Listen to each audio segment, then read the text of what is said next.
Donc nous sommes aujourd'hui chez Michel Billion, artiste peintre, dans la commune de Le Gravier, située côté Courserac. Donc nous allons faire la visite de l'exposition qui se situe dans le jardin, avec différentes œuvres et différentes périodes qu'elle va nous décrire. Donc là, on va commencer sous la treille par des toutes petites choses qui sont en fait un travail qui a été fait sur les araignées. Dans mon studio où je travaille, il y avait une araignée qui s'est installée sous ma lampe. Et elle était là tous les jours et je la chassais tous les jours, elle était là. Donc j'ai décidé de la lécher parce qu'elle voulait habiter ici. Et donc ça m'a donné l'occasion de travailler sur ce thème, à faire un développement sur les araignées, à faire des choses un petit peu rigolotes. Alors par exemple celle-ci a oublié le mode d'emploi, comment faire une toile d'araignée. Donc elle s'était complètement emmêlée les pattes dans son fil. Puis j'avais fait une autre où c'était comme un jeu peu, les jeux des 7 familles. Donc la famille des rousses, je veux le père, la mère, la fille. Donc j'avais fait toute la famille des rousses. Et puis là, c'était des choses qui étaient un peu plus humoristiques. Donc je suis une adepte des cachous, donc j'ai des tas de petites boîtes de cachous et j'ai imaginé qu'il y avait une araignée qui était planquée dedans. Et comme ça s'ouvre et ça se ferme, et que cette araignée n'aime pas du tout les courants d'air, donc elle avait dit « fermez la porte ». Voilà. Et puis là, c'est une autre araignée qui a eu le temps de faire sa toile d'araignée entre deux lèvres d'une bouche, parce que la personne devant était tellement surprise qu'elle est restée la bouche ouverte longtemps, et donc l'araignée a eu le temps de créer sa toile dedans. Voilà. Donc ça, c'était des petites choses, des petites anecdotes. Il y a même possibilité de manger du raisin. Aussi, oui, il commence à être bon. Ouais. Ouais.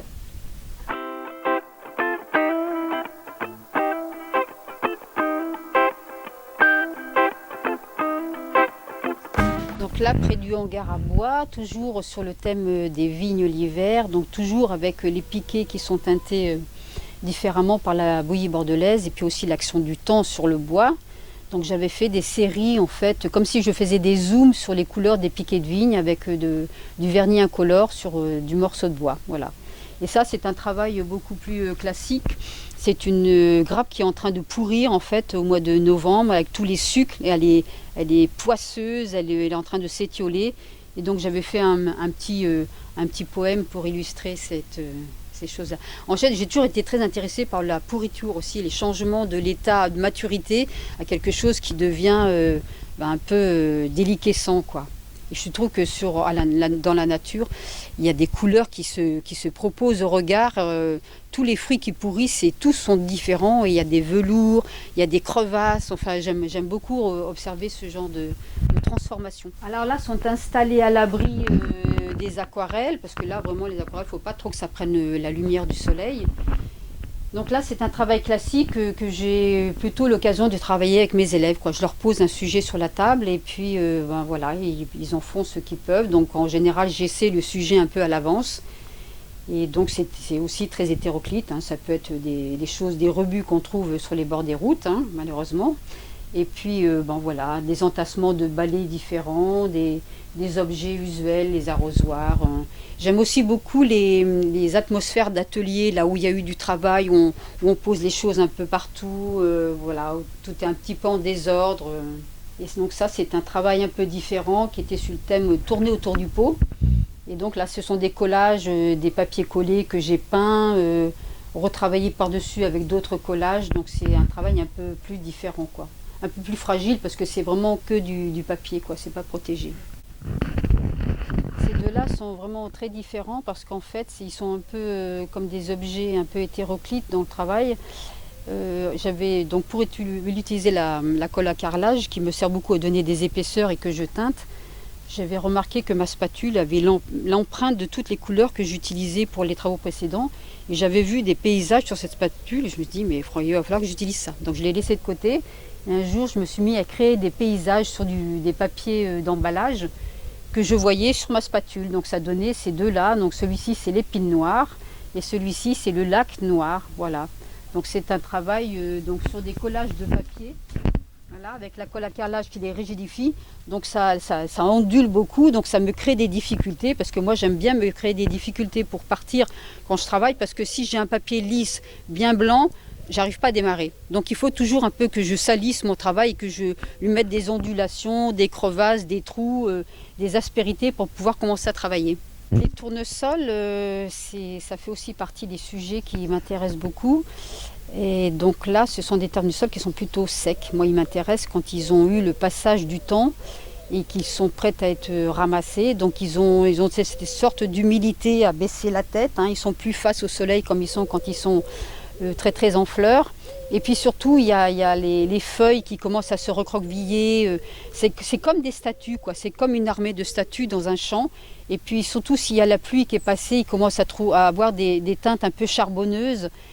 Quelque chose d'un peu figé, d'un peu acéré aussi. Donc voilà, j'aime bien travailler sur ces thèmes-là. C'est toujours un peu récurrent dans mon travail, ils sont toujours un peu présents au fil des années.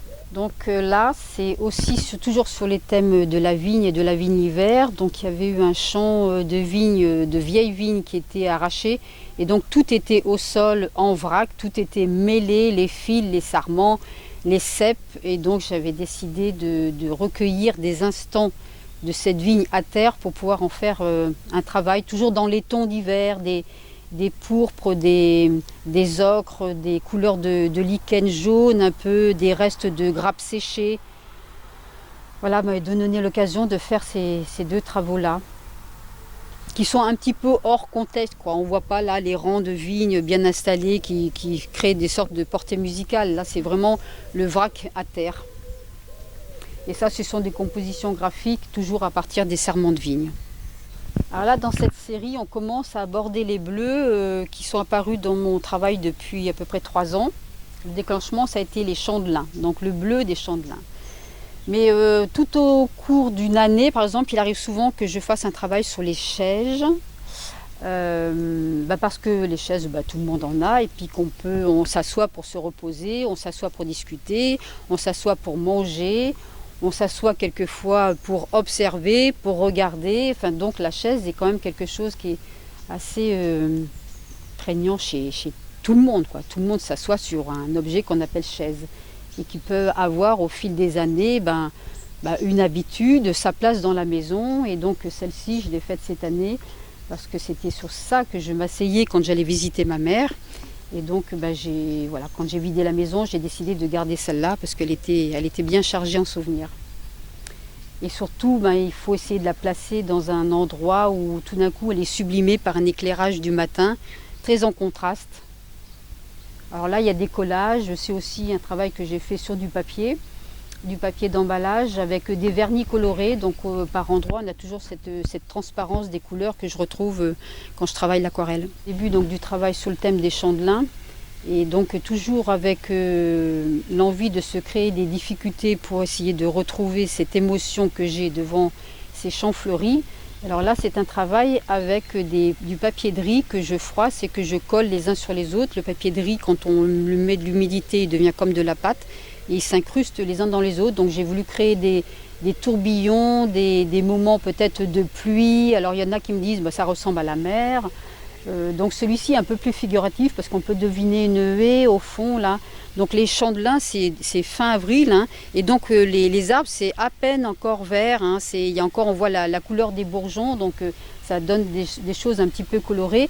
Et quelquefois, le brouillard du matin d'avril, il y a une espèce d'osmose entre ce qui se passe dans le champ qui est fleuri et le bleu du ciel, quoi. Il y a des fois, on est perdu dans ce bleu-là qui vous envahit complètement aussi bien en haut qu'en bas. Et là, dans celui-ci, j'avais créé des petits volumes avec du charbon de bois, donc quelque chose d'assez léger, mais aussi qui donne une sorte de poussière noire qui est inclus dans toute cette superposition de papier de riz que je teinte. J'attends que ça sèche et puis j'en remets une autre couche et je tape avec mon pinceau pour l'incruster jusqu'à temps que je trouve que l'effet dont j'ai envie soit satisfaisant. Et puis là, on arrête et on laisse sécher pendant quelques temps.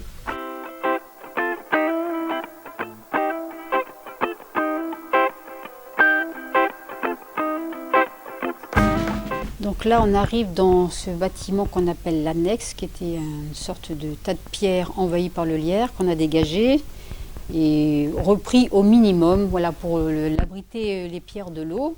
Et donc, ça sert maintenant plein de choses. Notamment quand je reçois mes élèves dans le jardin, on vient ici faire des croquis. Et puis pour installer les choses pour les expos qui sont un peu plus fragiles, qui méritent d'être à l'abri, voilà, c'est épatant. On a laissé ce toit avec un peu de lumière là. Donc là c'est un petit peu gris, donc c'est moins lumineux. Donc là c'est que du bleu principalement, parce que c'est donc la suite des champs de lin avec tout un tas de matières différentes. Je garde tous les rebuts de mes travaux précédents, tous les papiers colorés, tous les cartons, des vieilles tapisseries, même des tissus, du jean. Et j'en fais donc des installations de collage. Donc là, il y en a quelques-uns qui s'appellent les parcellaires, parce que ce sont des morceaux géométriques que j'ai collés les uns à côté des autres, comme pour donner l'impression de champ vu du ciel en fait. Là-bas, il y en a aussi un autre le long du mur à l'extérieur. Donc ça, c'est un travail aussi que j'ai appelé les champs de lin la nuit, avec des tons sourds, donc voilà, comme on est dans l'obscurité, avec des morceaux de soie, des morceaux de jean, du carton ondulé aussi que j'ai teinté, aussi avec la colle à carrelage. Donc j'ai fait aussi c'est la série des parcellaires, donc avec des morceaux géométriques imbriqués les uns dans les autres pour donner l'impression d'un étalage de champs, avec des maturités de floraison différentes. Donc ça donnait l'occasion de faire des petites choses comme ça, des petites installations géographiques, toujours avec des récupérations de travaux précédents et des cartons. Et même quand en fait, je débine un peu les cartons ondulés parce que ils sont souvent recouverts de couches de papier par-dessus. Donc je les trempe dans l'humidité, dans l'eau, et puis j'attends que tout ça ramollisse. Et après, je déchire tout le papier qu'il y a dessus pour retrouver les ondulations. Donc quelquefois le papier ne se déchire pas entièrement, mais en fait ça crée des aspérités et des choses un peu différentes avec des aplats de couleurs beaucoup plus claires. Donc j'essaie de tirer parti de toutes ces imperfections. Alors là il y a celui-ci par exemple qui s'appelle Des lunes et des lunes. Là la lune a toujours fait partie de mon travail, même quand je travaillais sur le thème des ânes qui a duré pendant 8 ans, la lune était déjà présente. Et ça donnait aussi l'occasion de faire tout un tas de travaux qui sont là installés sur le lit, et qui sont donc le mélange du thème des champs de lin et des lunes et des éclairages lunaires. Alors toutes ces petites lunes plus ou moins grosses, en fait le plus souvent c'est la récupération de fonds de peinture que j'ai délais dans des pots en plastique qu'on utilise pour la nourriture, pour la cuisine. Et donc je laisse sécher ces restes de peinture et j'essaie de les décoller après, peut-être même des fois 2 ans après. Et je récupère ce fond si c'est possible, parce que quelquefois il se crée des ondulations dedans, des choses un peu fripées, quelquefois ça se casse même, donc je peux aussi en tirer parti.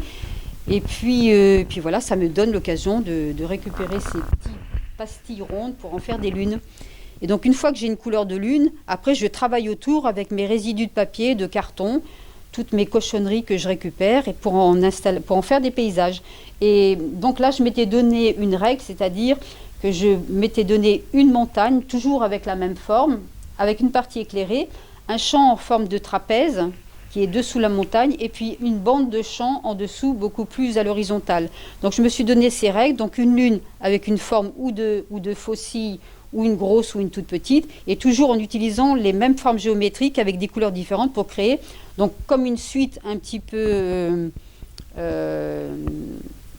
qui puisse avoir quelque chose qui crée une unité, mais en même temps très différents les uns par rapport aux autres en utilisant donc ces rebuts de papier. Voilà. Alors là, j'avais même trouvé des papiers avec des taches très très foncées, et je trouvais que vraiment ça ressemblait à des dos de vaches là quand elles sont dans leur prairie, et on dirait des espèces de gros rochers là en train de ruminer. Donc je les avais installés là comme si elles étaient dans un champ la nuit avec la lune bien sûr.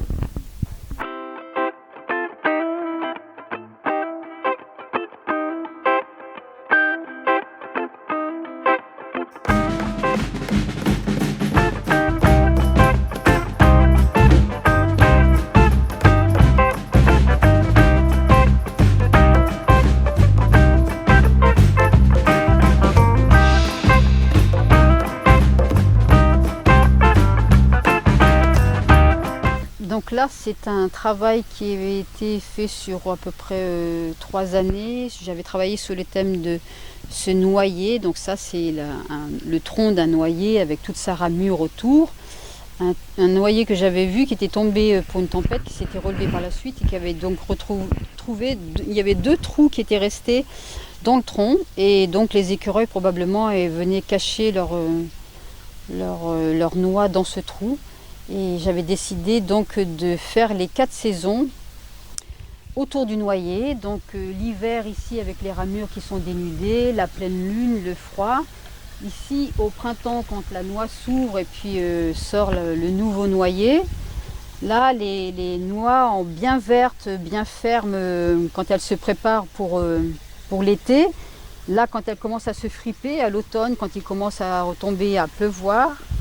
Et là l'hiver quand les noix sont toutes tombées et que les oiseaux les récupèrent pour les manger, et le cycle donc des saisons autour de ce noyer. Donc j'avais fait plusieurs noyers que j'avais appelé donc le noyer creux, et donc celui-ci c'était le plus grand.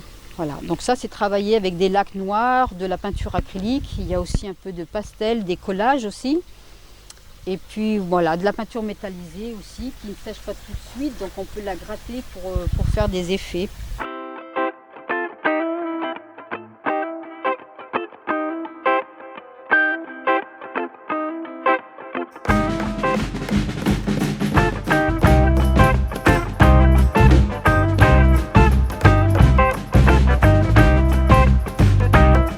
Sur le mur de la maison, ça a plutôt été un travail de recherche au niveau des matières. Donc enfin que je voulais partir du cercle. Et donc je prépare toujours quelques maquettes à l'aquarelle pour savoir quelle sorte de couleur, quelle organisation, dans quel sens j'ai préparé ça. Et ensuite j'ai utilisé des choses qui sont complètement contraires, c'est-à-dire de la laque, de la peinture métallisée qui se dilue à la térébenthine, et du vernis incolore qui se dilue à l'eau. Alors évidemment, l'eau et la térébenthine, ça ne fonctionne pas du tout la même chose, ça se repousse ou ça agglutine des pigments, et donc j'avais fait des sortes de recherches et je voulais en fait que ça reste dans les cercles, mais comme ça ne fonctionne pas de la même façon, la térébenthine et l'eau, donc quelquefois ça chasse beaucoup le pigment très très vite, ça l'agglutine, et en fait mes cercles se sont totalement dilués. Donc il y a quelquefois je les ai repris ici. Voilà, pour les cerner un petit peu, parce que sinon ça chassait complètement.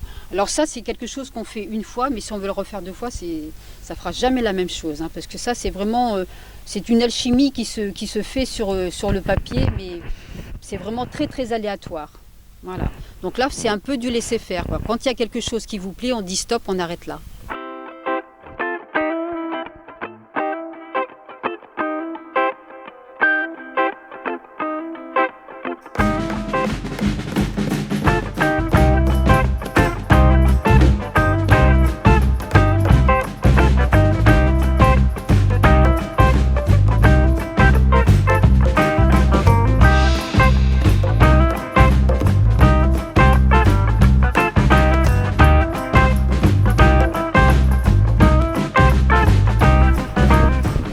Donc actuellement, nous sommes dans l'atelier pour encore d'autres travaux sur une période plus sur le figuratif, le floral. Voilà, donc là nous sommes à l'intérieur de mon lieu de travail et en même temps dans le jardin, parce que voilà, mon autre passion aussi, le jardin, et donc des fleurs à l'aquarelle. Donc ça c'est une technique qui est très classique, parce qu'à l'aquarelle je n'arrive pas à sortir du figuratif.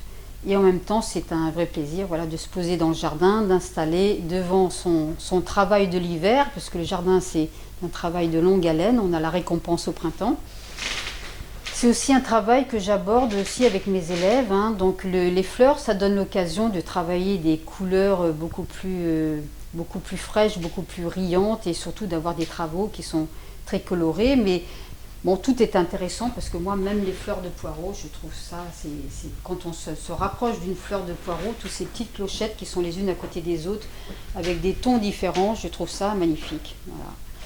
Et puis ça, c'est plutôt un travail sur l'automne, avec des feuillages d'automne pourpre que je trouve dans les haies, avec les fruits de l'églantier. Et puis surtout, alors là, au mois de novembre, quand le plaque minier est chargé de kaki, aussi bien là, le fruit qui est d'un oranger un peu velouté, qui est le feuillage qui est très très lumineux dans des rouges flamboyants. Alors ça, c'est vraiment un vrai plaisir.